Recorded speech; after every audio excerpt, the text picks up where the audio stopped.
दुर्ग उरला में बालिका murder case में दुर्ग पुलिस ने बड़ा खुलासा किया है। आरोपी के चाचा को दुर्ग पुलिस ने किया गिरफ्तार। पुलिस द्वारा आरोपी से पूछताछ किए जाने पर बताया कि वह नशे का आदी है। जी हां, बालिका को अपने मकान के ऊपर वाले रूम में ले जाकर अनाचार कर अपने आप को बचाने के लिए बालिका की हत्या कर खड़ी कार की सीट के नीचे डाल देना स्वीकार किया है। आपको बता दें कि 6 अप्रैल के करीबन सुबह 8 बजे 6 वर्षीय बालिका जो ओमनगर स्थित अपने घर से कन्या भोज हेतु अपनी बुआ के घर पड़ोस में गई थी, जो अपने घर 10 बजे तक वापस नहीं आने पर उसके परिजन आसपास पता तलाश करने लगे, जिसका पता नहीं चलने पर परिजन थाना मोहन नगर में सूचित करने पर थाना मोहन नगर में अपराध पंजीबद्ध कर अपहर्ता की पता तलाश की जा रही थी कि करीबन शाम 7 बजे प्रार्थी के पड़ोस में खड़े काले रंग की जेस्ट कार की सीट के नीचे बालिका पड़ी होने की सूचना मिलने पर पीड़िता को तत्काल शासकीय अस्पताल दुर्ग ले जाया गया, जहां डॉक्टर ने बालिका को मृत घोषित कर दिया। दुर्ग पुलिस द्वारा आरोपी को गिरफ्तार कर न्यायिक रिमांड पर जेल भेज दिया गया है। मोहन नगर थाना क्षेत्र के ओम नगर में कल एक बच्ची 6 वर्षीय बच्ची की गुमशुदगी की रिपोर्ट लिखाई गई थी। ये बताया गया था कि वो नवरात्रि के पर्व पर अपने यहाँ कुंवारी भोजन के लिए जो जाते हैं उसके लिए वो नौकन्या खाने के लिए गई हुई है। अपनी दादी के यहाँ गई, वहां से वो कहाँ गई ये पता नहीं चला, जिस पर मोहन नगर थाने में गुमशुदगी का और अपहरण का अपराध पंजीबद्ध किया गया।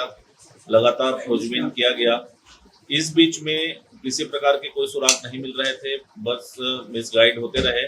कुछ लोगों ने बताया कि अभी 2:30 बजे जाते देखे हैं, लेकिन पीछा किया गया और जब सीसीटीवी फुटेज खंगाले गए तो दूसरी बच्ची निकली। अचानक 7 साढ़े 7 बजे के आसपास एक सूचना मिलती है कि वहीं जिस घर में बच्ची आखिरी समय देखी गई थी उसी घर के सामने एक कार है। उस कार में उस बच्ची दिखी है, उसकी शव मिली है, मृत अवस्था में मिली है। सूचना का तस्दीक किया गया। सच में उस कार से बच्ची की डेड बॉडी रिकवर किया गया, उसको हॉस्पिटलाइज किया गया और इस बीच टेक्निकल एंड के आधार पर और अपने मुखबिर सूत्रों के आधार पर एसीसीयू की टीम और मोहन नगर दुर्ग की टीम लगातार उसमें काम की, मेहनत की।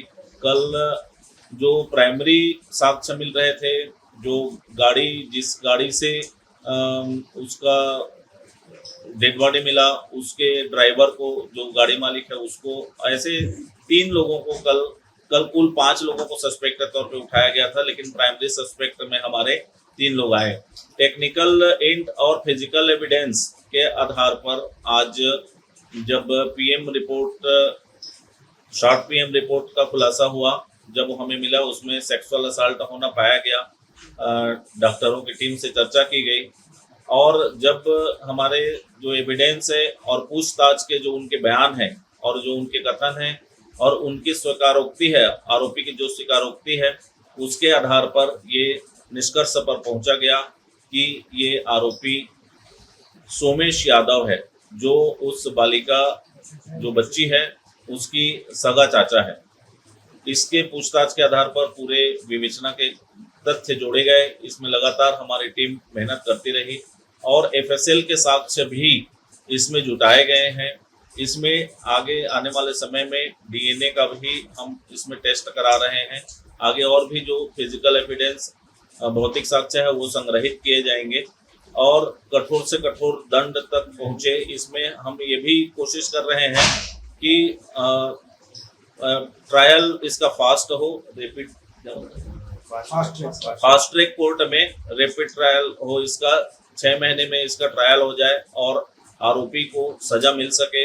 इसके लिए भी ये हमारा जो चिन्हांकित अपराध में इसको रखा गया है और इसमें लगातार हम काम करेंगे आगे भी, जब तक कि इस केस में कोर्ट ट्रायल में भी हमारी टीम काम करते रहेगी, जब तक कि आरोपी को हम कठोर दंड न दिला दें।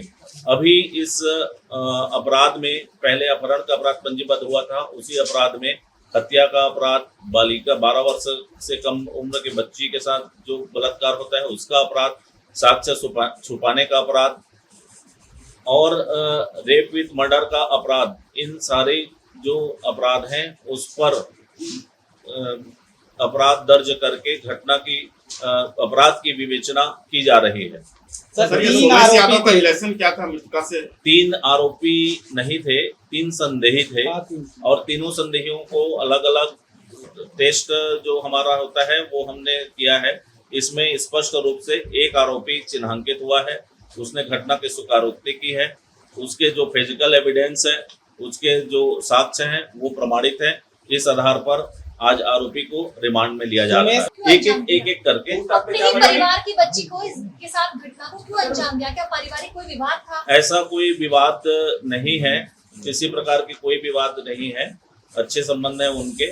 अब ये इन परिस्थितियों में कैसे क्या किया, ये अभी और पूछताछ और विवेचना अभी की जाएगी। उसी के घर में ही वो बच्ची गई हुई थी और वहीं रूम में ही ये ले जा करके उस समय इसकी जो दादी बुआ है वो पूजा के लिए गई हुई थी, भजन लगाए हुई थी। इसी बीच समय पा करके इसने इस घटना को अंजाम दिया है। अभी तक जो साक्ष्य मिले हैं इसमें और भी हमें अभी वर्क करने की जरूरत है। हमें जो इसके पुख्ता साक्ष्य संकलित किए जा चुके हैं, लेकिन विवेचना के कुछ पार्ट हैं, कुछ धाराएं हैं जिसमें और भी काम करने की हमें आवश्यकता है। सिगरेट से जलाने और इलेक्ट्रिक शॉक की बात सामने आ रही है, क्या वो अभी स्पष्ट प्रमाणित नहीं है। हमने डॉक्टरों से उसमें चर्चा किया है, उन्होंने कहा है कि जब आपको हम पूर्ण पीएम रिपोर्ट देंगे उसमें सारा कुछ आ जाएगा, तब उस तथ्य पे हम बात कर पाएंगे।